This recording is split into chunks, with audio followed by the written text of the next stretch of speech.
IT 강국인이 뭐 얘기하면서 과거의 영광 생각하면서 레트로하게 단기적으로 볼 때는 뭐 에너지 산업도 커지고 전력망 산업들도 커질 것이고 뭐 여러 가지 업체들도 변화들도 있겠지만 이 정도의 문제가 아니라 지금 패러다임의 근본적인 변화를 생각하면서 AI를 바라봐야 되는 거고 큰 판에서 변화들이 어떻게 나오게 될 것인가 저는 그 속도를 딥시크가 바꿔버렸다라고 생각이 듭니다.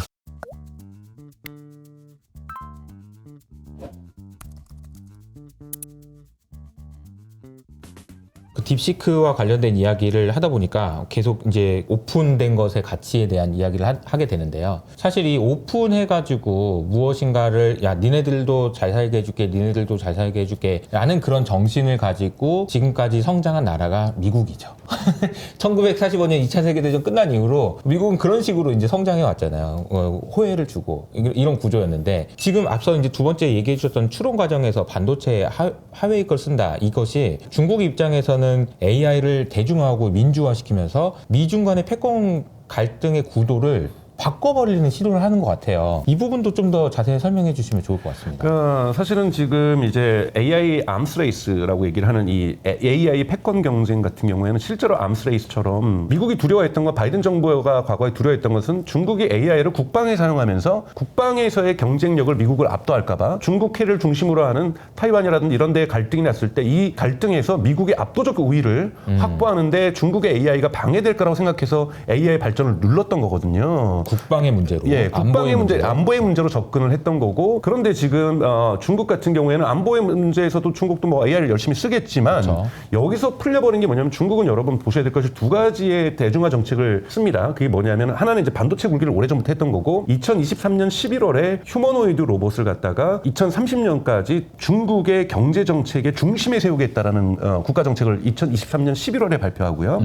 2023년 작년이죠. 2024년 5월에는 자율주행을 똑같은 순위로 해가지고 국가의 전략산업으로 키우겠다라고 선언을 하게 됩니다. 그래서 자율주행 휴머노이드 로봇. 사실은 저는 말도 안 되는 계획이라고 생각이 들었어요. 그 계획서를 읽어보니까 2027년까지 중국 제조업에 3,500만 대 휴머노이드 로봇을 투입을 하겠다라는 거예요. 근데 2027년 좀 불가능하다 보는데 그 꿈을 꾼다는 것 자체가 그 목표를 세운다는 것 자체가 그건 여러분 휴머노이드 로봇은 뭐냐면 중국의 최저임금 수준으로 휴머노이드 로봇을 만들어서 투입하겠다라는 거잖아요. 그건 뭐냐면 제조 강국에 대한 유지를 계속 해보겠다라는 거잖아요. 제조의 굴기를 AI를 통해서 유지하겠다라고 하는 로봇을 통해서 유지하겠다라는 대단히 전략적인 어떠한 국가 전략들을 이미 세우고 있었던 것이고 이러한 대단히 다방면으로 즉 암스레이스라고 해서 군비 경쟁하듯이 정말 뭐 드론하고 거기에서 뭐 이것도 중요한 갈등의 영역이겠죠. 중요한 산업의 영역이겠지만 여기에만 제한되어 있지 않았고 그리고 정말 AI 스타트업 해가지고 정말 AI 서비스에서만 제한되어 있었던 것이 아니라 가장 산업혁명이 굵직하게 움직였을 때 GDP가 생산되는 제조라고 하는 중국의 가장 중심적인 산업이라고 할 수 있는 제조의 경쟁력에 있어서 압도적인 경쟁력을 만들어내기 위해서 여기에 휴머노이드와 자율주행과 AI를 붙여냈다라는 부분에서 중국의 저는 전략은 대단히 잘 잡혀 있는 전략이라고 보고 있고 여기에 트럼프가 저는 일론 머스크의 손을 안 잡을 수가 저는 없었다고 생각이 들었던 것이 뭐냐면 일론 머스크가 무슨 얘기를 하냐면 경제학에서 Y, 아웃풋은 예를 들자면은 K하고 L의 곱셈이고 즉 자본과 노동력인데 그리고 여기에 생산성이라는 앞에 있는 지수가 붙게 되겠죠. K, 네. 근데 이 생산성은 계속 올라갑니다. 기술 투여를 통해서. 근데 대단히 빠른 속도는 안 올라가요. 그리고 L은 거의 고정값이에요. 또는 L은 계속 축소되죠. 네.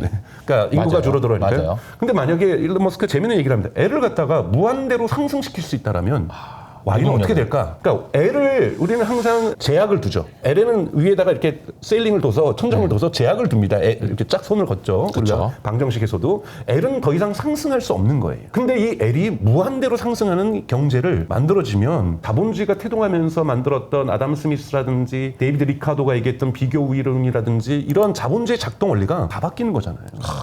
여기 비교 우위하니까 여기가 토마토 더 잘 만드니까 너네가 더 잘하고 나도 만들 수 있지만 너네가 하고 나는 파프리카 할게. 그리고 이거 맞바꾸자잖아요. 근데 우리가 애를 무한대로 하면 그냥 토마토하고 파프리카 우리가 다 해도 돼. 경제학적인 이 국제 무역이라든지 이런 모든 개념이 다 바뀐다는 거예요. 그 시대를 준비해야 된다는 것이 저는 일론 머스크가 주장했던 바 저는 이게 새로운 상상이라고 생각이 들거든요. 지금 중국도 여기에 대한 새로운 상상을 하고 있는 거고 지금 경제의 새로운 진화의 어떠한 지금 가속화가 붙은 세탁기에 이 탈수하는 속도로 지금 가속화가 붙고 있는 이 경제가 뭐냐면 여러분 경제의 기본 로직이 바뀌고 있다라고 저는 생각이 들고요. 여기에 미중이 대립하고 있는 거고 네. 미중이 여기서 세 판 짜려고 하고 있는 거예요. 여기다가 지금 자꾸 IT 강국인이 뭐 얘기하면서 뭐 과거의 영광 생각하면서 레트로하게 뭐 좀 우리도 뭐 좀 투자하다면 뭐 국가 뭐 데이터 센터 만들고 뭐 만들어야 돼. 저 반대하는 거 아니에요. 이 정도의 문제가 아니라 지금 패러다임의 근본적인 변화를 생각하면서 AI를 바라봐야 되는 거고 여기에서 각각의 산업들이 갖고 있는 의미가 무엇인지를 국민들에게 설명할 수 있어야 되고 소비자들에게 설명할 수 있어야 되고 투자자들한테 설명할 수 있어야 된다는 생각이 들고요. 그래서 산업혁명 1차 혁명, 2차 혁명, 3차 혁명, 4차 혁명 이것도 맞지 않는 표현이에요. 데이비드 리카도와 아담 스미스가 얘기했던 경제학 우리가 여러분 대학교 때 교양으로 했던 원론이 기본 로직이 바뀌는 사회로 우리는 진입할 수도 있다는 생각이 들어요. 여기에 미중 갈등이 가속화시키는 거죠. 어떻게 보면 이제 경제학의 체제 자체도 바뀔 수 있다. 그 정도의 큰 변화가 일어나고 있다라는 거고, 그냥 쉽게 설명하면은 디지털 트랜스포메이션이라고 얘기해서 우리가 실물에서 이게 눈을 보면서 주고받던 그런 경제가 온라인상에서 됐다라는 것이 엄청나게 큰 변화였잖아요. 근데 지금 말씀하셨던 내용을 보면 로봇과 AI가 만드는 세상, 그 경제는 완전히 다른 경제다. 아예 경제학 이론이 바뀌어야 될 정도다. 그리고 그 경제학 이론을 누가 만드느냐를 가지고 미국과 중국이 치열하게 싸우고 있다라는 거고, 로봇 시대로 진입하기 위해서 국가적인 차원에서 진행을 하고 있었던 거고, 미국은 테슬라 혼자 하고 있었던 거고. 여기에 그러니까 이제 물론 그렇게 생각해 보면 미국에 테슬라가 없었더라면 지금의 미중 간의 그 대립 구도는 어떻게 전개됐을까라고 생각해 보면 정말 아찔한 것 같아요. 아찔하기도 하고 사실은 또 중국이 테슬라한테 모티브를 많이 받았죠. 아, 그렇죠. 네, 그런 부분은- 테슬라가 중국을 도와준 경이 된 그렇죠. 것도 있죠. 그 생각에 맞죠? 모티브를 준 거죠. 이런 부분들을 있고 엔비디아 같은 경우에도 피지컬 AI 월드 모델이죠. 뭐 이런 부분에서 시작하면서 로봇과 이제 물론 테슬라하고 좀 다른 접근이긴 하지만 접근을 시작하고 있고 작년 12월에 2024년 12월에 구글도 피지컬 AI 산업 진출을 선언했거든요. 그러면 올해 안에 성과를 내놓을 거고 그러면서 사실은 미국은 테슬라를 지금 중심으로 해서 엔비디아와 구글이 마찬가지로 피지컬 AI로 간다는 건 구글도 로봇 산업을 하겠다라는 거고요. 네. 그래서 뭐 자율주행도 원래 웨이모 하고 있었으니까 뭐 조금의 색깔들은 다 다르긴 하지만 뭐 저는 그 부분에서 실질 데이터를 더 많이 가지고 있는 것이 여기서는 유리하기 때문에 아무리 시뮬레이션을 수백만만 하더라도 피지컬 AI에서 저는 테슬라가 앞서 있다고 저는 생각이 들고 이런 부분에서 미국 또한 저는 결코 뒤처지지는 않고 있지만 지금 이 근본에 흐르고 있는 패러다임의 변화를 투자자분들이라 뭐 이런 분들도 저는 아셔야 된다는 거 저는 생각이 들어요. 여기에서 단기적으로 볼 때는 뭐 에너지 산업도 커지고 전력망 산업들도 커질 것이고 뭐 여러 가지 업체들도 변화들도 있겠지만 큰 판에서 변화들이 어떻게 5년 10년 뒤에 나오게 될 것인가 저는 그 속도를 딥시크가 탈수 1단에서 탈수 3단으로 지금 변화의 속도를 바꿔버렸다라고 생각이 듭니다. 네. 자, 그러면은 이제 테슬라 이야기로 좀 넘어가 볼게요. 그러니까 네. 테슬라 이야기로 넘어가 보면 딥시크에서 이제 자연스럽게 테슬라 이야기로 넘어갈 수 있는 게 미국과 중국의 싸움에서 그 구도에서 테슬라의 중요성이 굉장히 크다라고 말했는데 테슬라 실적 발표를 했습니다. 얼마 전에. 네. 그 부분에서 혹시 인상적으로 보셨던 게 있을까요? 사실은 컨퍼런스 콜을 매번 빠지지 않고 본 건 딱 2년밖에 안 됐어요. 뭐 주식 전문가도 아니었고 뭐 이렇게 투자 전문가도 아니고 그건 뭐냐면 제가 테슬라에 대한 개인적인 투자를 저는 이제 월 조금씩 하니까 그걸 2년 됐다라는 말씀을 드리는 네. 거죠. 저는 태어나서 투자는 그때 처음 해봤습니다. 그래서 주식 전문성은 전혀 없고요. 근데 제가 그때 컨퍼런스 콜을 보면서 항상 느꼈던 건 뭐냐면 지난 2년은 정말 실적이 다 안 좋았고요. 이번에도 실적이 안 좋았고요. 항상 주가가 떨어졌었어요. 실적 발표하고 나서. 주표하고 2, 3일은요 반드시 떨어졌었어요. 근데 요번은 물론 지금 오늘은 관세 때문에 이제 떨어지긴 했습니다만 네. 지난주에 실적 발표가 그렇게 안 안 좋았는데도 좋았는데도. 저는 정말 최악이 어렵다고 보거든요. 그런데 주가가 안 떨어지는 걸 보고서 심지어 올라가는 걸 보고서 이거는 개인 투자자만의 힘으로 될 수가 없는 거예요. 기관 투자자하고 개인 투자자 거의 뭐 주먹구구식으로 그냥 간단하게 얘기하면 5대 5잖아요, 여러분. 네. 이 나머지 5가 기관 투자자 5가 자동차 산업 부분만의 수익률 저하라든지 또는 자동차 부분만의 성과만을 보는 것을 이제 멈췄다라는 생각이 드는 거예요.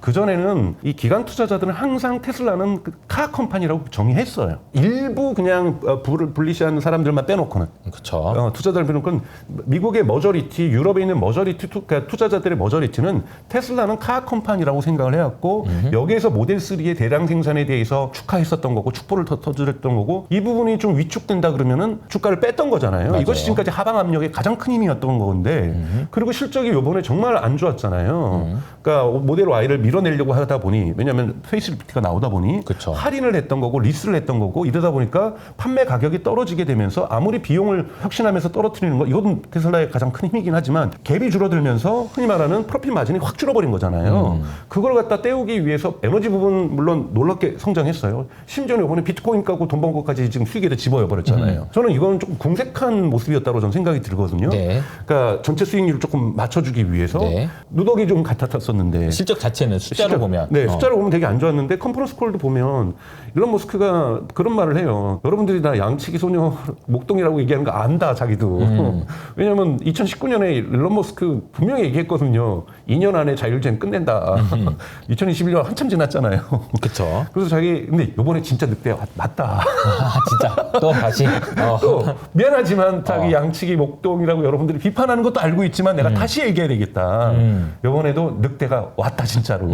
그래서 6월달 안에 오스틴에서 언슈퍼바이즈드 비감독하에서 서비스가 시작될 거다라고 타임라인을 얘기하면서 주가가 그때 저도 실시간으로 보고 있었는데 사실은 실적 발표하고 컨퍼런스 콜 하기 전에는 주가가요 엄청 떨어졌었어요. 맞아요. 네. 맞아요. 엄청 떨어지다가 일론 머스크가 컨퍼런스 콜에서 그 얘기를 하니까 확 뛰기 시작하더라고요. 그러면서 계속 가더라는 거죠. 그러니까 이건 뭐냐면 기관 투자자들도 아하 테슬라한테 가장 중요한 건 자율주행밖에 없다. 기관 투자자들도 입장 정리했다라는 거예요. 저는 6월달 약속도 못 지킬 가능성 매우 높다고 봐요. 네. 예를 들면 작년에 8월 8일 날 로봇데이 행사하겠다고 해놓고 미로봇 행사 10월 10일로 옮겼잖아요. 맞아요. 요 정도는 저는 애교 있게 봐줘야 된다. 네. 2년 2년 연기한 게 아니잖아요. 그렇죠. 2달 연기한 거 저는 애교 있게 봐줘야 된다는 거고 분명히 테슬라 이번에도 2달 정도 연기할 거라고 저는 봅니다. 그래서 그런 거는 저는 큰 문제는 아니라고 보고요. 시간 차이가 있더라도 이번에는 저는 FSD 14가 나와서 언슈퍼바이즈드 갈 것 같거든요. 13으로는 갈 수는 없다고 보고 있고요. 아무리 13이 좋아진 거 저도 인정합니다만 14에서 아마 나올 거고 14가 언제쯤 나올 수 있을 것이냐. 저는 올해 상반기나 나올 거라고 보고 있고요. 상반기 끝 무렵에 공개 테스트 해야 되고 정부 허가도 받아야 되잖아요. 그러면 아마 6월보다 늦어질 가능성 전 있을 수 있다. 그리고 정치적인 환경 변화도 있지만 근데 여하튼 올해 안에 미국의 일부 도시지만 언슈퍼바이즈가 된다. 이렇게 되면 여러분 테슬라는 역사적 사건을 맞게 될 거라고 저는 봐요. 왜냐하면 지금 현대자동차가 2주 전에 되게 중요한 설 전에 되게 중요한 이야기를 했잖아요. 모바일 아이로 하는 것은 이제 이걸 가지고 뭐 자율주행 2.5를 갈 수 있지만 3 갈 수 없고 4 갈 수 없다라는 걸 인정한 거죠. 그래서 중국 업체하고 협력을 시도한다라고 얘기를 한 거고 중국의 자율업체들하고 협력도 시작하고 물론 그렇다고 해서 독립적인 길을 포기한 것도 아니에요. 그런데 현대자동차는 슈퍼컴퓨터가 없거든요.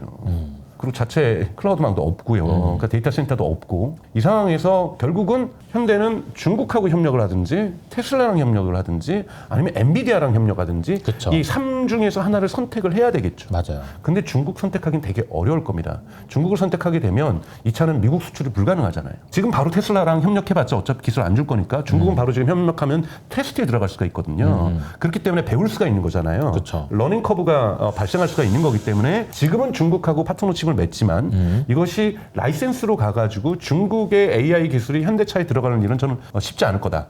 시범 테스트는 한다 할지라도 돈을 주고 이렇게 될 거고 엔비디아랑 한다는 건 저는 피지컬 AI가 대단히 큰 미래라고 생각하는데요. 피지컬 AI의 한계점이 있습니다. 그러니까 피지컬 AI가 그거잖아요. 머신, 기계가 프로야구 선수들 엄청나게 타격 연습할 거 아니에요. 맞아요. 그럼 머신이 계속 공 던진다고요. 머신이 AI니까 공을 계속 던지면 수십만 번, 수백만 번 쳐보다 보면 이 감이 생기는 거잖아요. 그래서 저쯤에서 저 볼이 나왔을 때 이쯤 휘두르면 맞는다. 확률적으로 계산해서 그리고 배팅 나가는 거잖아요. 이 감이 확률이 높은 사람이 좋은 타자잖아요. 그렇죠. 지금 피지컬 A라는 게 그거잖아요. 똑같은 거예요. 야구 선수가 이거 배팅 연습하듯이 우리가 시뮬레이션 수십만 번, 수백만 번, 수천만 번 돌려버리면 얘가 비보호 좌회전 해버리고 잘 할 거라는 거잖아요. 그쵸. 맞습니다. 그러나 반드시 여기에는 실제 데이터 속에서 시뮬레이션 돼야 돼요. 왜냐하면 비보호 좌회전은 전 세계 비보호 좌회전의 케이스는요. 저는 100만 개는 넘을 거라고 봐요. 미국에도 샌프란시스코에서도 언덕배기에서 비보호 좌회전과 비보호 좌회전 했더니 트램 지나가고 유럽의 무슨 도시들 말아 얼마나 다 다르겠어요. 맞아요. 한국은 비보호 좌회전이 많이 없습니다만 유럽과 미국은 대단히 많잖아요. 그러면 이것도 실증 케이스에 맞춰서 시뮬레이션이 돼서 수백만 번을 연습하는 거잖아요. 일일이 테슬라처럼 안 다니더라도.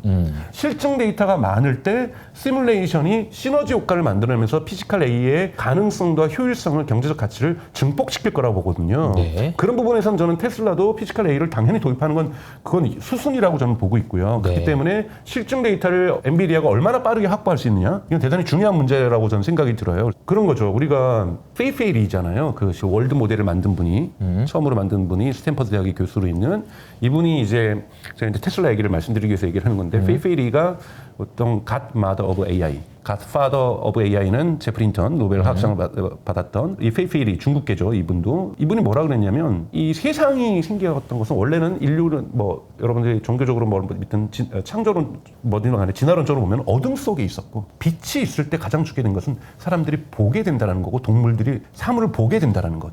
볼 때 물리 현상을 이해할 수 있다. 보는 것 없이 물리 현상을 이해할 수 없다라고 하면서 보는 걸 통해서 물리 현상을 이해하는 거고 볼펜이 떨어진 것을 아이가 봤기 때문에 중력이라는 현상을 이해하게 되는 거라는 거죠. 볼펜이 옆으로 날아갈 수도 있고 위로 날아갈 수도 있는데 왜 떨어지는가? 그럴 때 손을 내밀면 잡을 수 있다라는 것 몇 번을 해보면 이걸 통해서 세상을 배워나간다라고 얘기를 하거든요. 시작은 빛이군요. 네, 빛이고 본다라는 것 그리고 그걸 통해서 물리 세계를 이해한다라는 것 이것을 월드 모델에서 만들어야 마찬가지로 AI도 진화할 수 있다라고 얘기를 한 거죠. 세상을 보게 해줘야 되고 물리 법칙을 이해하게 해줘야 된다. 그래서 언어만으로 하는 거대 언어 모델에는 AI가 성장하는데 한계가 있다.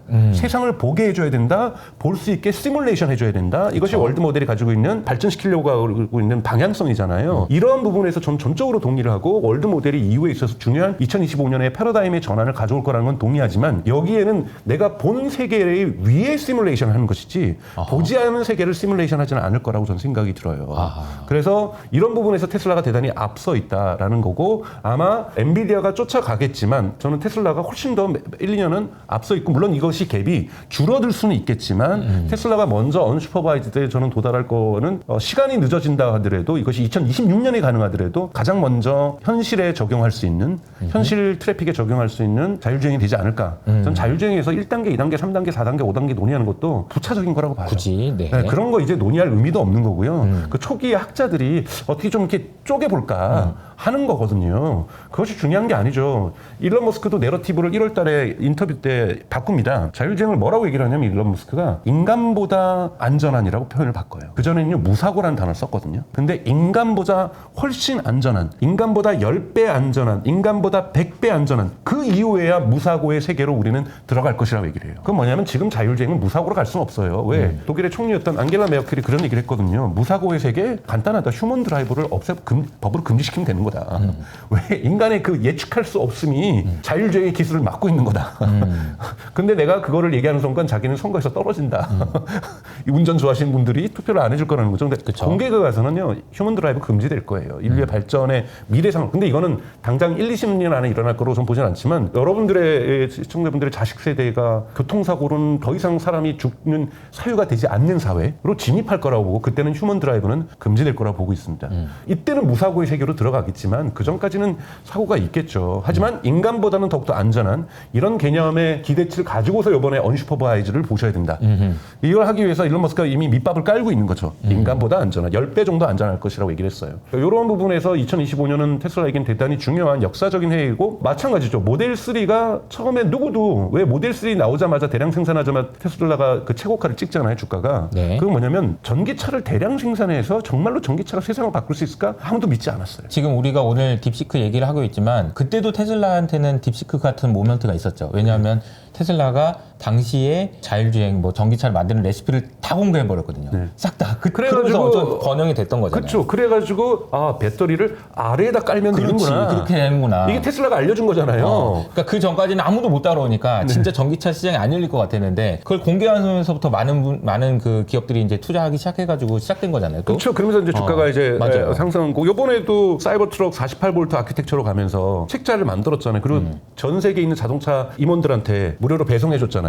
우리는 48V 아키텍처를 이렇게 갔다. 너희들도 가자. 경제업체가 네가 따라올 거면 따라와봐 이런 느낌인 거죠. 같이 가자. 48V가 그러니까, 이것이 에너지를 절약하는 결이고 자동차 효율성을 높이는 것이고 이것이 결국은 자율주행으로 가는 길이다. 이런 방법들을 공유하는 거잖아요. 그런 부분에서 모델 3의 모멘트가 이 테슬라에게 최고치를 찍었고 지금은 트럼프 랠리가 다시 최고치를 찍었다라면 언슈퍼바이즈드가 또 한 번 저는 최고치로 끌어올릴 거라고 저는 생각이 들고 언슈퍼바이즈드가 되고 나서야 휴머노이드 이제 로봇도 이번에 1분기 어닝콜에서 분명히 얘기를 했죠. 그래서 생산 일정에 대해서 올해는 뭐 대량 생산 체계를 준비하고 있다 휴머노이드. 그래서 올해는 1000대를 테슬라 공장에도 쓸 것이다.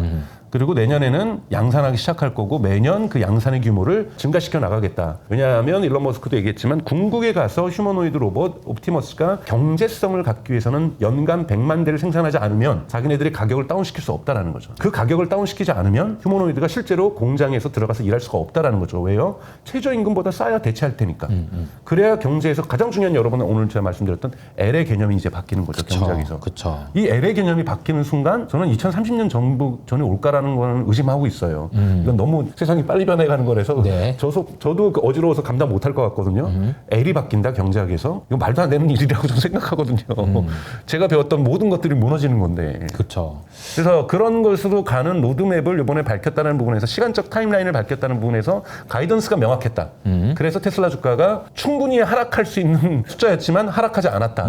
뭐 이렇게 저는 보고 있습니다. 테슬라의 가이던스가 그러니까 뭐 숫자상으로는 뭐 부정적인 그런 내용이었지만 주가가 반등할 수 있었던 이유는 결국 2025년에 테슬라가 혹은 2026년이 되더라도 네. 언슈퍼바이즈드 FSD 14 버전 14를 출시하게 된다면 그때는 진짜 완전 게임이 완전히 바뀔 거다라는 이야기를 해주신 것 같습니다. 엔비디아가 최근에 이제 CES에서 이야기했던 WFM, 월드 파운데이션 모델 이런 것들도 결국 이제 이론적으로는 가능하고 하지만 지금 리얼 데이터, 실제 데이터를 가지고 있는 테슬라가 확실히 우위에 있다 이런 얘기도 해주신 것 같고요. 그러면 우리 빅테크 기업들 중에서 혹시 박사님이 보시기에 최근에 좀 주목해 볼 만한 게 있을까요? 빅테크에서는 저는 제일 좋아하는 기업은 서비스는 제일 좋아하지 않는데 기업은 저는 메타를 항상 네. 좋게 보고 있고 정말 요즘 많이 오르고 있더라고요. 네. 왜냐하면 AI에 대한 막대한 투자를 다들 하고 있습니다. 빅테크들이. 네. 근데 유일하게 메타는 스스로를 위해서 투자해요. 마이크로소프트 같은 경우도 뭐 이번에 데이터 센터를 짓겠다는데 2025년에 850만 달러를 투자하겠다 그러잖아요. 미친 거죠, 사실은.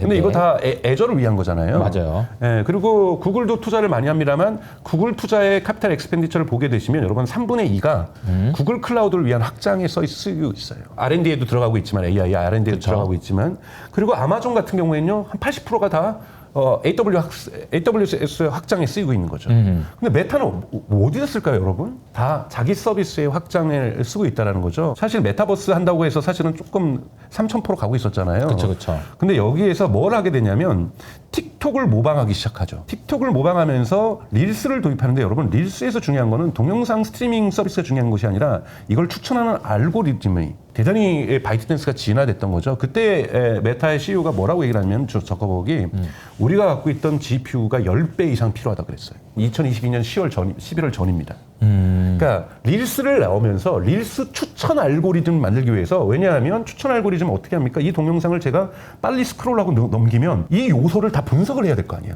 어떤 요소에서는 얘가 3초를 머물렀다가 올리고 어떤 요소에서는 10초에도 올리는지 이 모든 그러면서 그 동영상에 대한 모든 요소 분석을 합니다.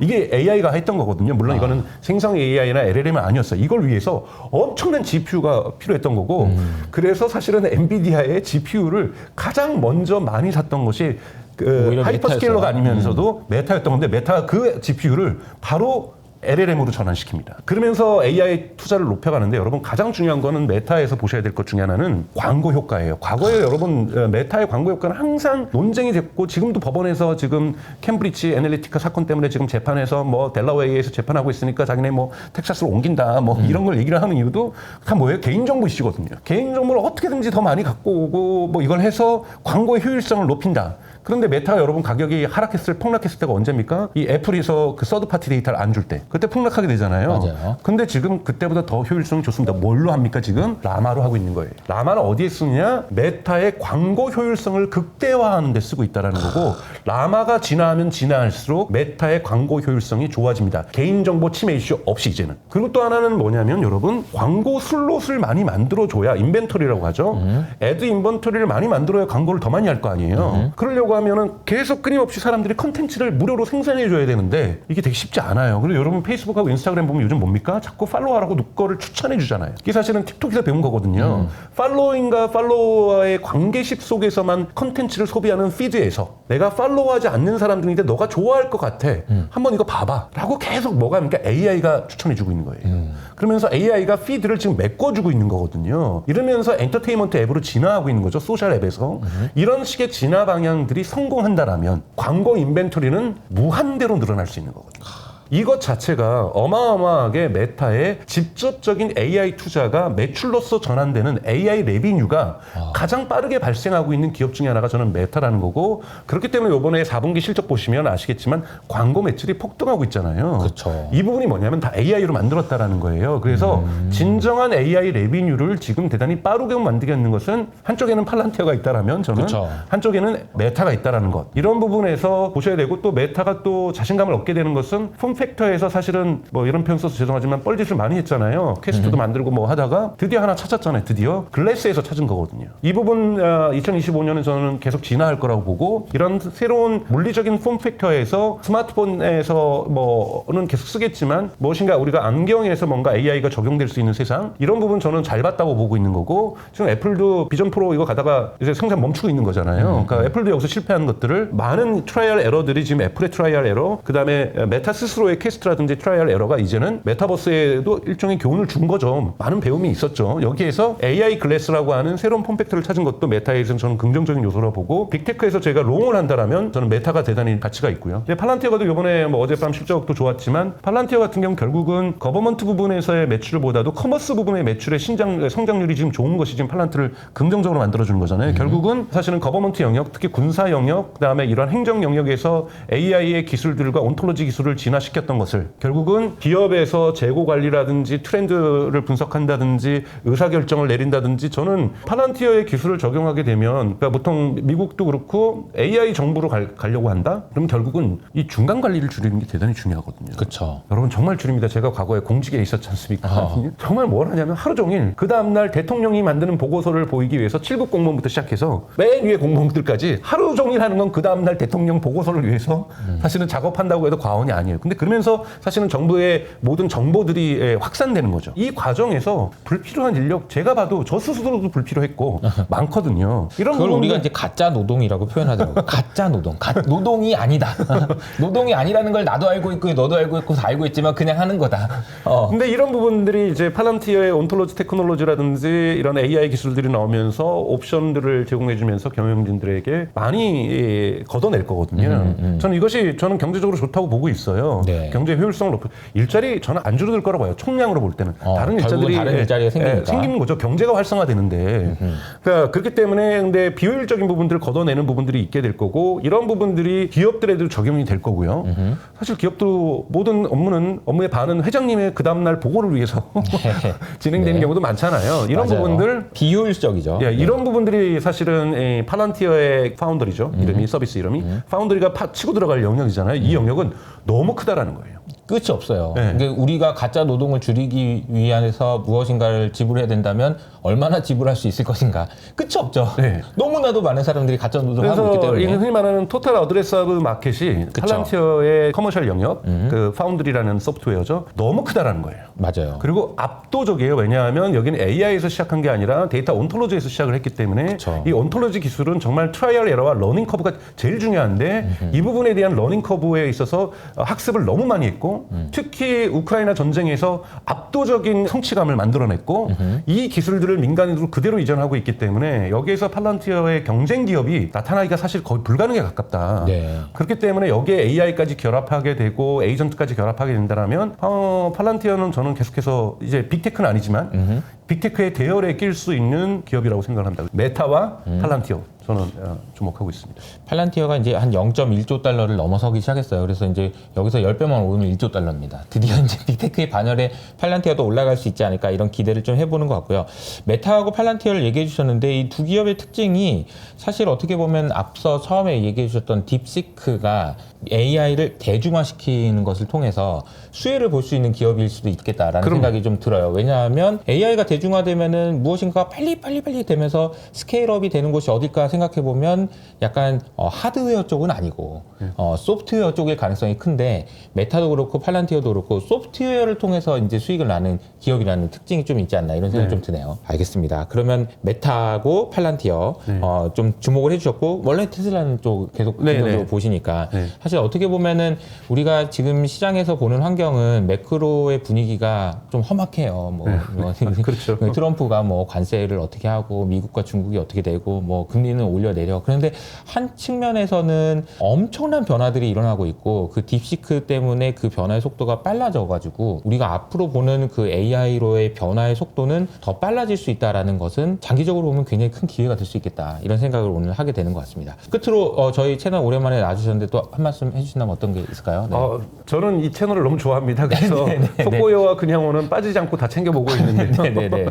여러분들 사실은 뭐 저도 이제 갓 주식을 시작한 투자의 주린이 주린이라고 저는 볼 수 있는데요. 물론 저도 전공을 대학교 때는 학부나 대학원 경제학을 하긴 했지만 많이 배우고 있고 그래서 매크로 당연히 공부해야 되는 것 같고 지금까지 제가 2년밖에 안 됐지만 차트 보는 건 저는 뭐 중요하겠죠. 근데 더 중요한 거는 그 기업의 펀다멘탈과 비즈니스 모델이 무엇인지를 보는 것이 제일 중요하고 이것이 시대의 변화에 맞춰서 이 비즈니스 모델이 진화하고 있는가를 보는 것이 저는 가장 중요하다고 저는 생각이 들어요. 그 다음에 봐야 될 것이 당연히 재무제표에서의 뭐 캐시플로우가 어떻게 되고 프로핏 마진이 어떻게 되고 보는데 비즈니스 모델이 멈춰 있는가 아니면 계속해서 경제 환경 변화에 맞춰서 진화할 수 있고 얼마나 강력한 힘을 포텐셜을 가지고 있는가를 보는 것이 저는 되게 중요하다고 저는 생각이 들고요. 이런 부분들을 이효석 아카데미가 잘 짚어주고 있다는 부분에서 저는 여러분들이 여기를 정말 구독하시고 또 딥시크의 마인드처럼 주변 사람들에게 족보 알려주는 것처럼 널리 홍보해 주셔서 이래야 사실은 같이 레벨이 올라가는 거잖아요. 그렇죠. 레벨이 올라가는 거예요. 그래야 더 좋은 지식에 대한 요구가 생기고 더 고급 지식에 대한 요구가 생기는 거거든요. 저희의 이 평균 지식을 높여야 됩니다. 이것이 한국 사회가 나아가야 될 투자 문화도 바꾸는데도 저는 대단히 중요하다고 보거든요. 왜냐하면 저도 요즘 미국 채널이나 사실 독일 채널도 보고 있는데 많이 배우고 있는 것이 안 하고 있지만 공매도는 어떻게 하는 것인지 커버드 투자는 어떻게 하는 것인지 왜냐하면 미국 공매도해도 되잖아요. 그럼 당연히 공매도에 대한 방법론도 우리는 배워야 되는 거거든요. 미국 투자를 할 거면 무조건 뭐 테슬라 뭐 떡상한다 뭐 이렇게만 보시면 안 되죠. 투자하는 건 포트폴리오를 어떻게 구성하는지 사실은 이런 거 다 여기서 가르쳐 줄 겁니다. 네, 알겠습니다. 그냥 마지막 인사를 해달라고 그랬는데 저희 채널 홍보해 주셔서 너무 감사드리고요. 실제로 저희 오늘 얘기해 주신 내용이 정말 많은 내용들과 인사이트를 그냥 다 대중에게 공짜로 공개해 주신 거라서 너무 감사드리고요. 저도 이걸 통해서 또 다시 또 새로운 것들을 만들어내 가지고 또 다른 근양으로 또 인사를 드리도록 하겠습니다. 자, 그러면 저희는 여기서 인사드리도록 할게요. 감사합니다. 고맙습니다.